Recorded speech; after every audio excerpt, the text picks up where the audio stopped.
Hey, what's up, you guys? This is movie critic Rob here with the Movie Channel, and today I'm joined with John DiGregorio of Movie Lovers Unite. Say hey, John. Hey, how's it going, guys? And we are here to talk all things spoilers regarding the new movie Logan. And I'm going to let John take it away just to give a little brief overview, although we will be talking the nitty gritty. So I'll give you 5 seconds right now. If you have not seen the movie, what the heck are you doing? Go and watch the movie and then come back. Ready? 1, 2, 3, 4, 5. You're still here? All right, John, take it away. All right, so as Roberto mentioned, this is actually going to be a spoilers review. So everything that you love about Logan and everything is going to be spoiled on here. So anyways, that being said, what I have to say is they did a great job at setting the tone for this movie. What I loved about it wasn't like any of the other Wolverine movies. This is like a standalone film. I go with continuity, smosh because of the fact that this is a separate movie from all the other X-Men movies. What you know about the X-Men movies, forget about all that. Forget about Days of Future Past. Forget about all that stuff. This is a movie that stands alone on its own merit.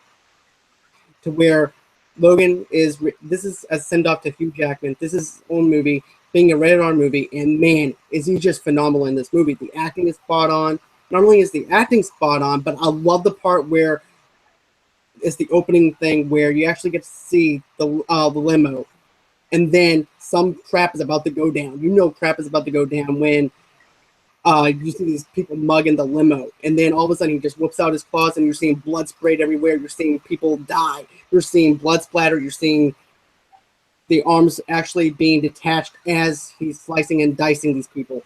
And you couldn't ask for a better send-off in this movie, in my honest opinion. I loved about that. The dialogue was very spot on.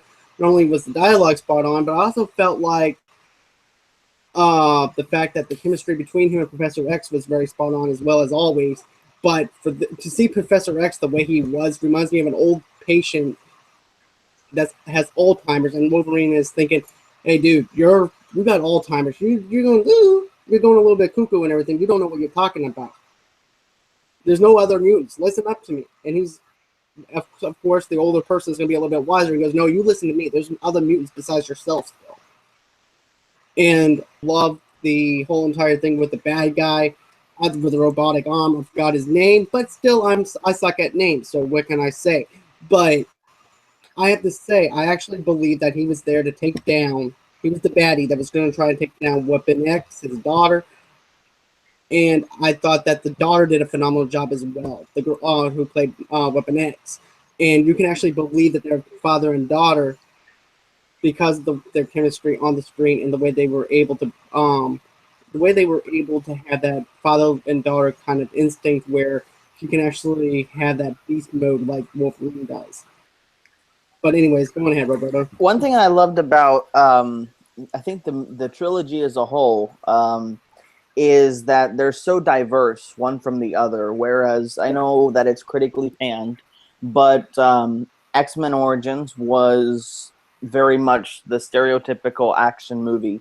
The Wolverine, directed also by James Mangold, who directed Logan, shifts in tone drastically to where it's more of a Japanese samurai film than it is a superhero movie, which I thought it was fantastic. The only thing that it's not that I hated it, it was just really weird, was towards the end of the Wolverine, it became X-Men Origins Wolverine again, and that it was just a big bombastic superhero movie, when the rest of the movie really wasn't that. It was more of a character study.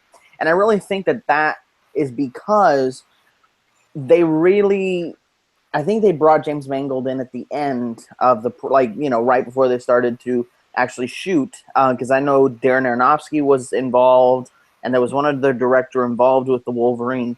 So I think that as far as the last act goes, there was a lot of the studio, great old studio, meddling like they always do. But with Logan, I really feel that Mangold really got to do what he wanted to do and give us, in the last act of this Wolverine trilogy, what I would consider a very, very excellently done Western.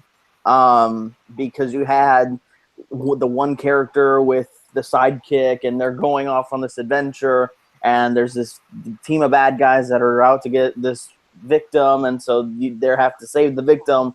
I thought it was a really, really excellent job at what a Western would look like in the superhero genre. And I think that's why, if I can branch off of this to talk about something else, um, Spielberg said famously about 2 years ago that the superhero film was going to go the way of the Western, meaning that people would get tired of it, and because it was the same thing over and over again.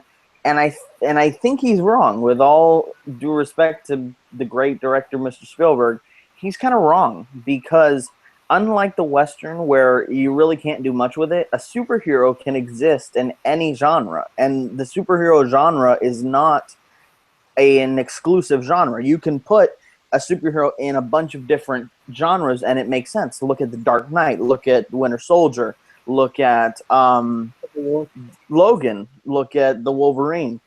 There's so many different ways that you can slice a superhero and put him in these different situations that is not at all the way of the Western, because you can do so many things. And Logan, like the Dark Knight did in 2008, serves to prove that point, that superheroes are not one thing, and you can take a superhero, put him in a situation, and have a really rich character study that is just dripping with excellence. And I think that's what it brings. I don't think it's a perfect movie. I didn't find a flaw, and that's probably because I was crying towards the end of the movie. But I really didn't find a flaw, and for me, it's this decade's Dark Knight. As much as I would like to give that achievement to Winter Soldier, I think Logan does a better job even of giving the Logan character a really rich study of who he is and kind of breaking him down as the movie goes along. So that's kind of my 2 cents on it. But I wanted to talk about, first of all, because obviously we all went into this movie, I think you did too, and the beginning was not exactly what we thought, and so I thought we'd talk about that a little bit, and Deadpool's little appearance that ended up being more of a teaser for the second adventure, which was hilarious. And the funny thing is, like, I'm sitting in the theater, and of course, the lights dim down, and the commercials are done, so you're thinking, okay, it's the movie. And I see this hooded guy. I'm like, okay, cool start. He takes the hood off. I'm like, oh god, it's Wade Wilson. Yeah. And I thought it was part of the movie, but it wasn't. Well, you see, I thought the same thing, but get this though. I was in Buffalo Wild Wings with my fiance at the time, and I saw this, and I didn't even look in the description to say Deadpool. Didn't see Wolverine teaser. I just clicked on it. Ooh, Deadpool 2 teaser. Click. Okay. And we're over there eating and everything, and this is what happened.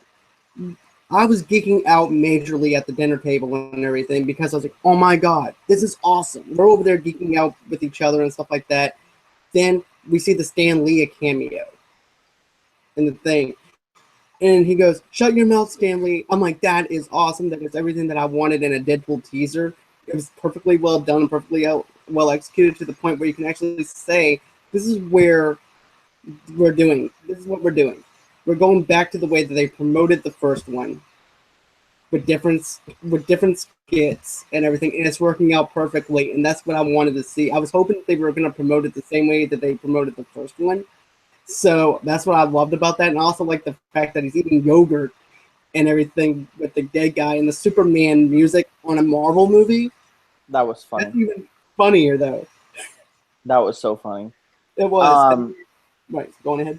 Oh no, I was gonna say that, and it was one of my fears going back to the actual movie Logan, where, because right after Deadpool came out, it was then stated that Logan would be rated R, and a few movies were doing kind of the same thing, because at that time it was also announced that Dawn of Justice was getting an R-rated director's cut, and so the question was on my mind: is Logan going to be the studio just trying to cash in on what they think made Deadpool great? And I was happy to discover that it wasn't that. It was really, it helped, and it was who the character was. It wasn't just, let's give it an R rating so we could just make it more violent and for no reason.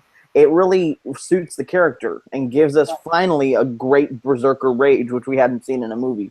Exactly, and that's what I felt like too. I was like, I don't want this movie. I want this movie to be rated R, but I want it to be rated R for the sake of being rated R, just like they did with the Killing Joke, with WB did with the Killing Joke. There Yeah. was no need to have a rated R Killing Joke when there was no need for it.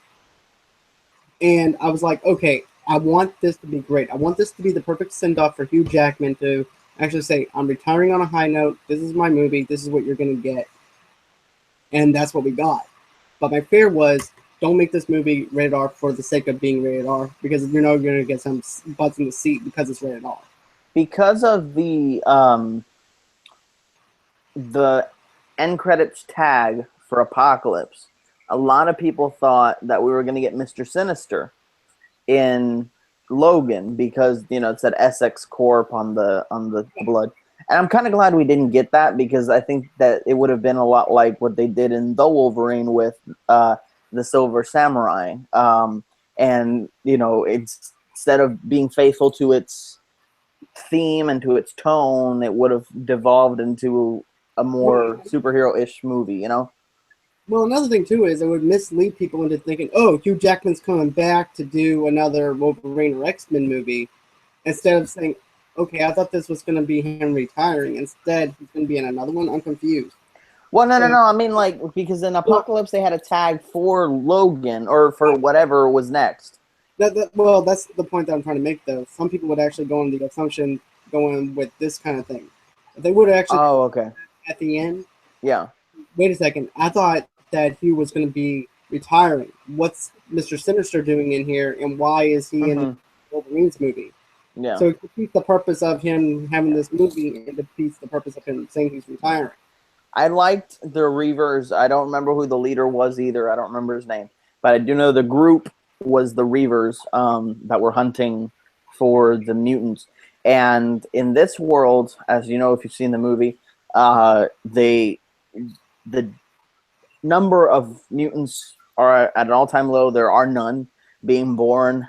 Xavier killed the X-Men that existed in the Westchester accident, which is never shown, but you hear about it throughout Logan. And I thought that was a good thing not to go flashback and show it, because again, it would have done the same thing that Wolverine did, which I thought the flashbacks were fine in the Wolverine, but I'm glad that it was more mention and not show, which again leaves it to us to fill in the blanks in our heads of, oh my gosh, because you saw what he did with his mind when he wasn't on his meds. Right. So imagine that, like, and that it was powerful enough to kill the mutants. That is ridiculous. Right. So, But but I'm glad they did that. me too, because here's the thing too. We wouldn't, to me, I think they did a great job at not showing that, because it wouldn't make us care as deeply for Professor X on what he did Hmm. during that time. And for us to see that, it'd be like, okay, we've seen this in a bunch of other movies and everything. We don't need to see it again. Right. It makes us care more about Professor X and the decision that he had to make to destroy the X-Men. And it made us have that feels to it. It's funny because in Days of Future Past, we saw that Charles told Logan that he was going to have to teach him, talking about his younger self, and he was going to have to lead his younger self like Logan, or like he had led Logan in X-Men and X2 and X3. Where, and here, instead of just that mention there, we actually kind of get to see what it would look like of Wolverine kind of being the father figure that has to step up, to take care of him because he can't take care of himself.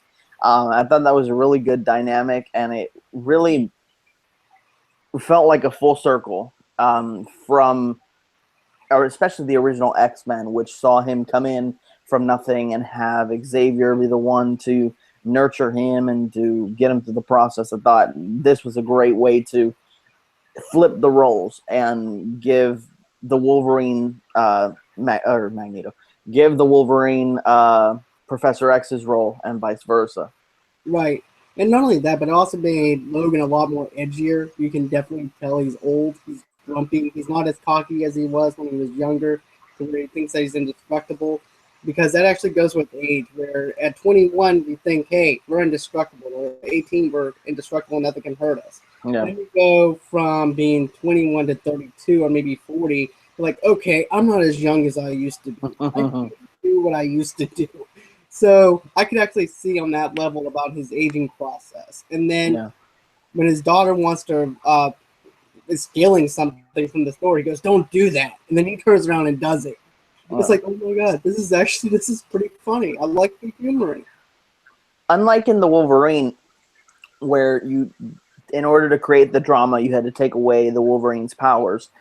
This one I thought did it in a very organic way and explained why he wasn't healing as much as he did before, which was the adamantium poisoning and with the old age as well, because he was finally getting up there. And I thought that was really good that it wasn't just, oh, let's take away his power so it feels grittier. It It made sense. Right. To me, it reminds me of having arthritis, except for one thing. You're a mutant with arthritis, and your blades are not coming out like they used to. Yeah. And he's having to struggle to push his blades out. So it's kind of like him having arthritis with that poison in him at the same time as having his age Yeah. show. And the thing with Wolverine, more than I think a lot of other mutants, is he's fought in every war that has ever existed. So Right. the healing factor is used a lot. I would assume throughout all the years he's been alive. Right. Like with Sabretooth as well. I would imagine Sabretooth is kind of the same way. The same thing is happening to him, just without the adamantium. So I thought it was really, really well done as far as finding the Achilles heel for Logan, where it didn't feel just, let's put a weakness in there. Right. It was It felt like explained and it was good. right.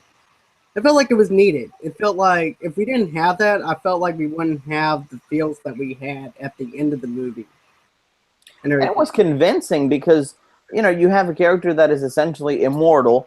How do you take away what finally ends up being what kills him?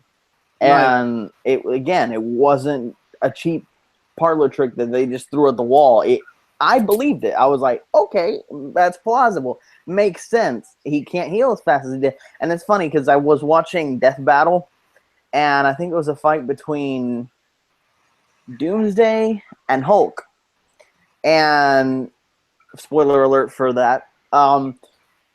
Doomsday ended up winning because he overtaxed the Hulk's healing factor.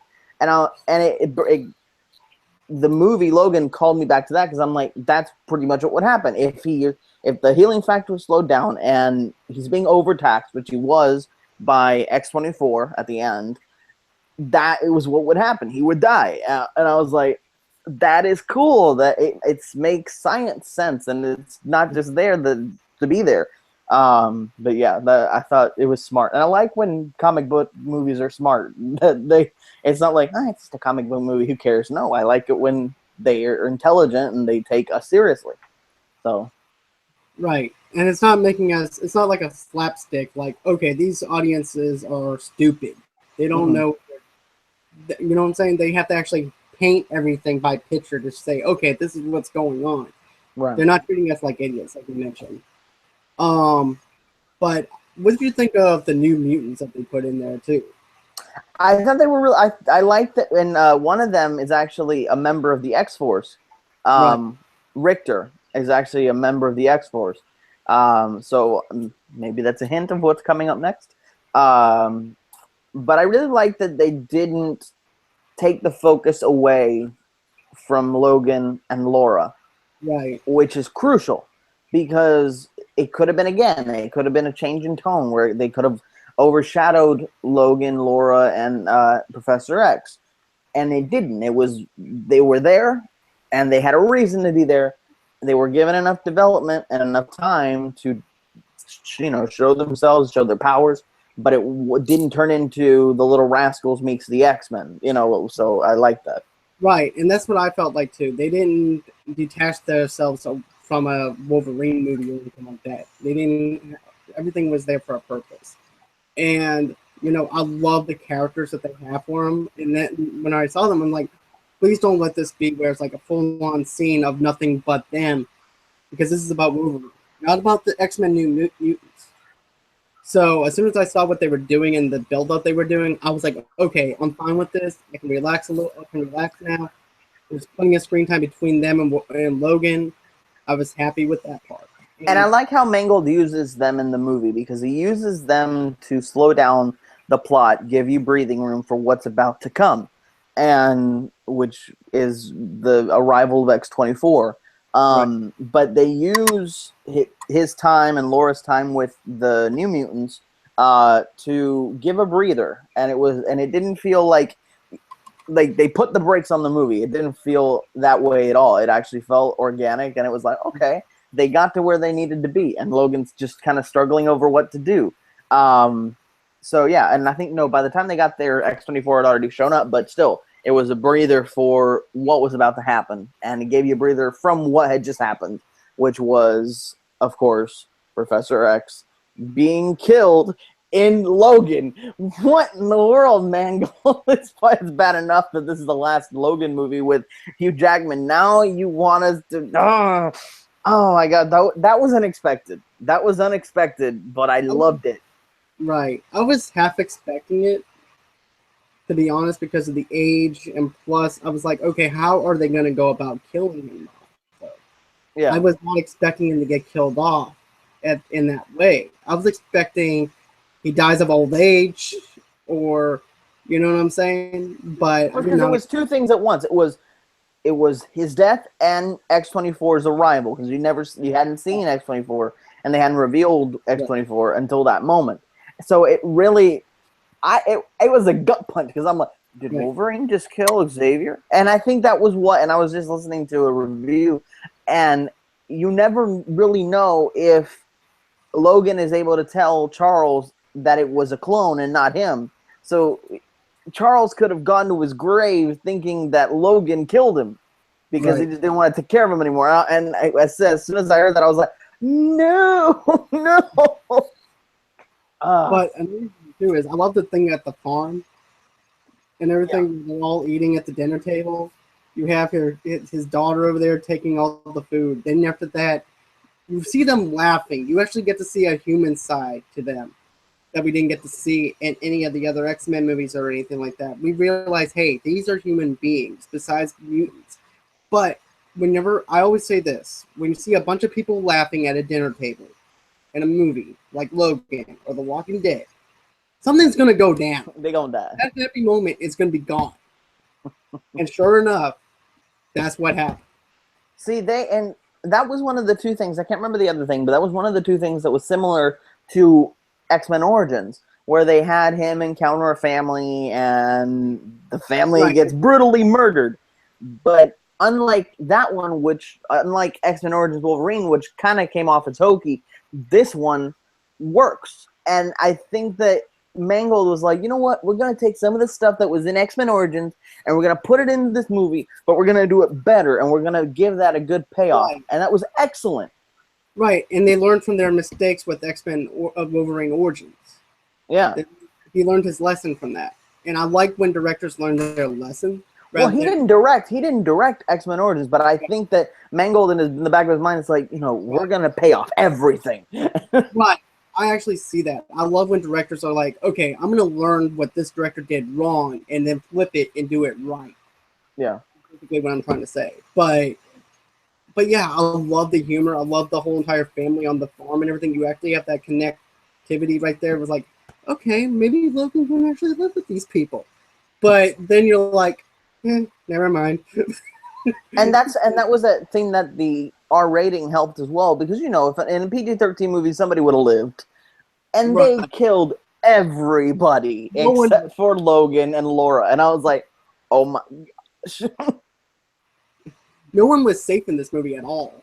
No, and you really didn't know who was gonna die, who was gonna bite it. The only one I didn't know about, that he was gonna die was Charles, but even he ended up biting the bullet. I was like, dang, this movie's not holding back, and I like that it's not playing it safe.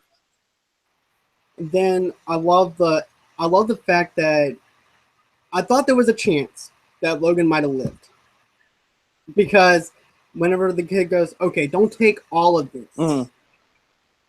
he's going to take all of it. and sacrifice himself for the good of the kid.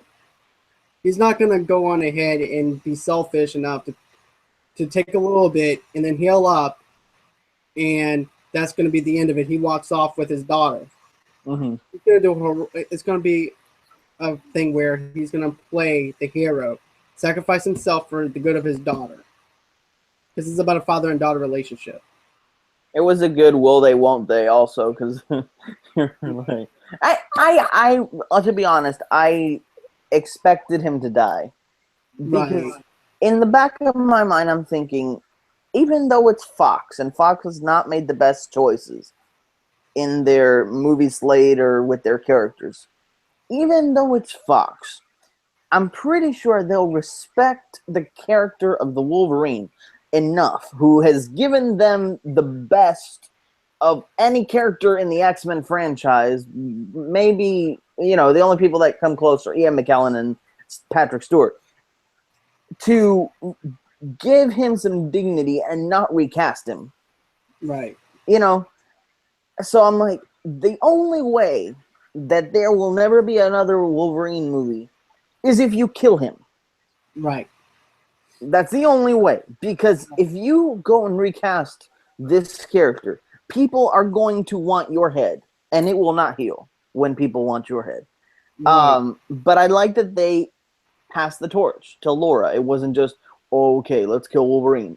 Okay, that's it. It was a passing of the torch to a new Wolverine that it wasn't a recast, and it felt natural, and it's somebody from the comic. So I thought it was a great way to do it. Me too. I thought it was perfectly well executed and everything. There was nothing I felt forced in this movie at all. I felt even the cross flip at the end. I thought that was the moment. I was like, oh my god, because I like.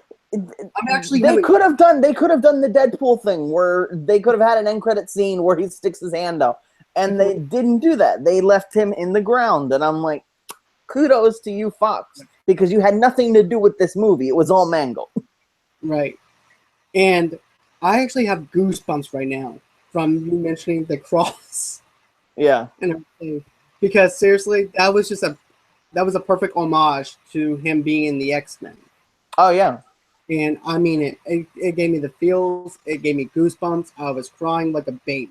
I don't know, the whole time, like when the final fight between Wolverine and X-24, I'm like, oh my god, and then he put him through the tree, and I was like, oh my god, she's gonna die, and then he died, and then Laura said daddy, and I was like, oh my god. Yeah, that ripped me apart. That was one of the most satisfying conclusions ever, and the dude has been playing the character for 17 years. So you had to go out on a high note, and a high note they did go out on. So that was excellent.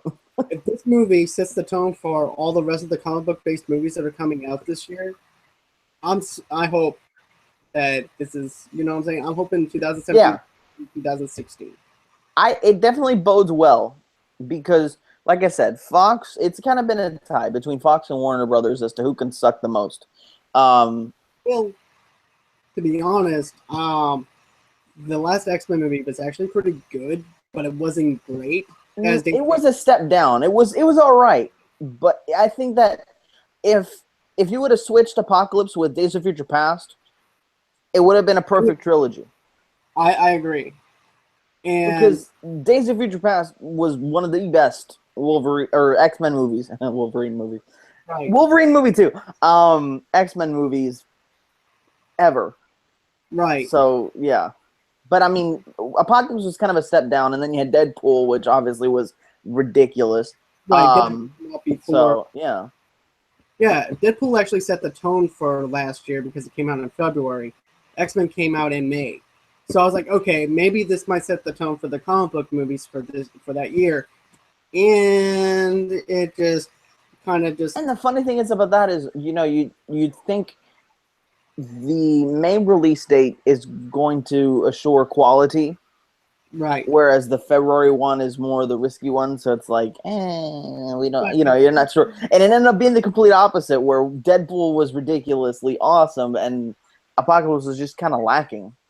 Right, because between January and February, those are the toilet bowl movies of the winter time. Yeah. Those are the 2 months. But Um. Go ahead. Sorry. no, I'm No, I pretty was thinking. okay. But that's but that's but no, it definitely bodes well.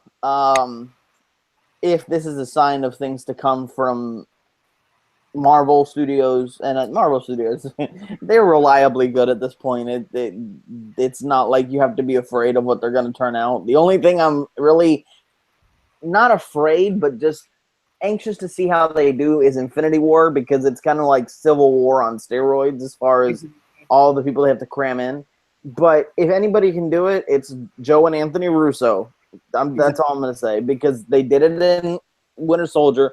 And it's funny because Winter Soldier was the warm-up for Civil War.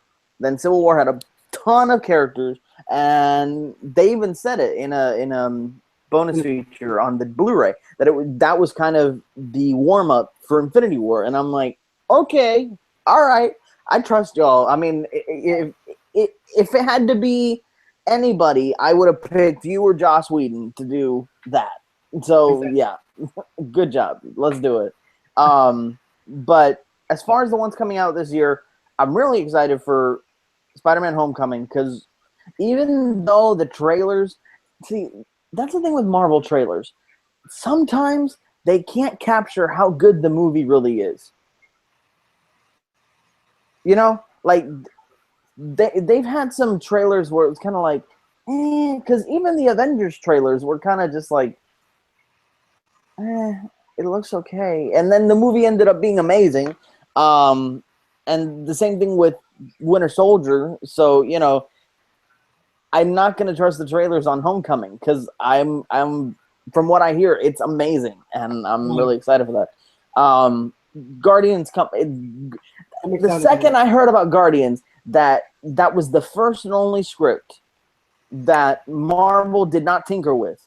That James Gunn showed them the script. They're like, okay, we got no notes. Go make this movie. And then that it got 100% on its pre-screenings. I was like, oh my God, we're going to get it. We're going to get it good from Gunn.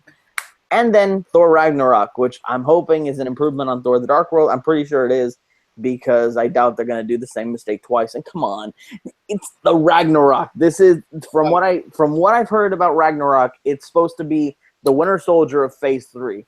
Bring it on. Bring it on. right. And give us Beta Ray Bill. And another thing too is like a buddy cop movie in outer space, if you think about it, because you have Thor and you have the Hulk in this movie. It's gonna be full. It's gonna be full because they're gonna do. It's Ragnarok, but it's also Planet Hulk. So they have to do it well, and I'm pretty sure it's Marvel, so it's not like they're going to pull a Batman v Superman and do what it did and give us 5 storylines that don't make sense. Right. So, and especially if it's being called the Winter Soldier of Phase 3, that has to be good. But it's definitely got a lot of content to draw from, which I'm glad. And then that's Marvel. DC has Wonder Woman. Huh? And then you have Justice League. Well, Wonder Woman's first. Right. And I don't know. It's one of those where I don't know if I trust DC at all anymore, so I just have to wait and see. Right. And I'm like that too, to be honest with you. And I'm even more skeptical with Justice League, because we only had one trailer from Comic-Con. And it's more pictures of them looking at something. Yeah. Okay, where are you looking at? And I already heard that Darkseid's going to be in it, which I'm like, but right. Are we doing the apocalypse? Are we real? I mean, not apocalypse. Are we doing the Doomsday thing again? Are we really doing the Doomsday thing again? You said it was Steppenwolf. Just leave it at that. Build up something, for crying out loud. Don't just show it. I'm hoping the pictures are actually building up towards the trailer to show us something. Steppenwolf, though, not Darkseid. Leave Darkseid for later. That's kind of like Thanos. No, but seriously, that's kind of like the Thanos of the DC universe.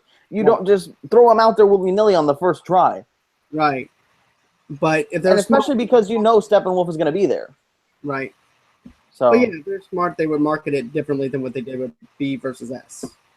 yeah, So I'm don't don't give away every plot twist you have in your trailers, please. Don't do this to me again, DC. Don't do it. I mean, I already know who the villain is in Wonder Woman, but I don't really care right. because I mean, it's Wonder Woman. It's not like it's a surprise. No, but you know what I mean. Right. Wonder Woman doesn't have that many villains to draw from, so Ares just seems like a good idea, you know. Right. And I like who's playing him, so I was like, okay, that's cool. But Right. don't give away the Justice League villain, please, DC. I'm begging you from the bottom of my heart, don't do it. So yeah, I think that rounds up all the superhero movies. Which, if Yeah, Logan is any indication, we're in for a good ride. I think so too. So So, anything else to add? no, I think we pretty much covered everything. I think we covered every single scene from top to bottom. I think we've done pretty well. Yeah. I'm really looking forward to, because I already heard that Daphne Keene, who plays X-23, is going to be put into more X-Men movies down the road. Which I hear the X-Men movies as a whole are moving away from the Magneto and Professor X dynamic, and they're going to focus on other characters. Which I'm like, let's do it. Let's go something new. And with Yeah. a character as strong as X-23 was, who Yeah. acted through two-thirds of the movie without talking, that I would like her to lead a movie of her own. As a matter of fact, there's actually been confirmation that she is going to be in her own spin-off movie. What? Yeah. Sweet. I like it. And I think comingsoon.net posted it. Oh, okay. I didn't know that. Yeah. But also, this is how I want Gambit, though. I want Gambit in an X-Men movie. Gambit's still alive. I can't believe Gambit's still alive. I thought that thing was dead. No, they're still trying to make that movie. I'm glad. No, I'm glad. It's just because it was kind of like the Batman movie, Right. where you don't know, like, you know, one day it's on, and then the other day, oh, it's off. Like, no one's making this movie. So, and now I hear it's finally going to happen, and I'm like, okay, cool. Give us the movie already. Well, it's going to happen, but I don't want a standalone movie. I would rather it be in the X-Men. Oh, absolutely. I think if Honest, the Gambit movie does what X-Men Origins did as far as the cameo part of it, I like that. I would like that. Not the story. Don't do that. Don't do anything like X-Men Origins Wolverine. But that element, I think, would serve Gambit well, especially because it's going to be a new Gambit, not Taylor Kitsch, but Channing Tatum. So I think that'd be a good way to introduce him into the whole thing.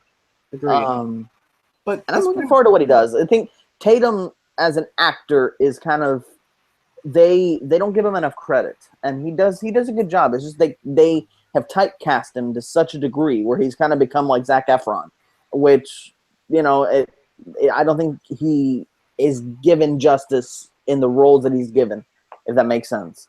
So I'm looking forward to seeing what he does with Gambit. Right. But I think that's pretty much all that I needed. I think that's it.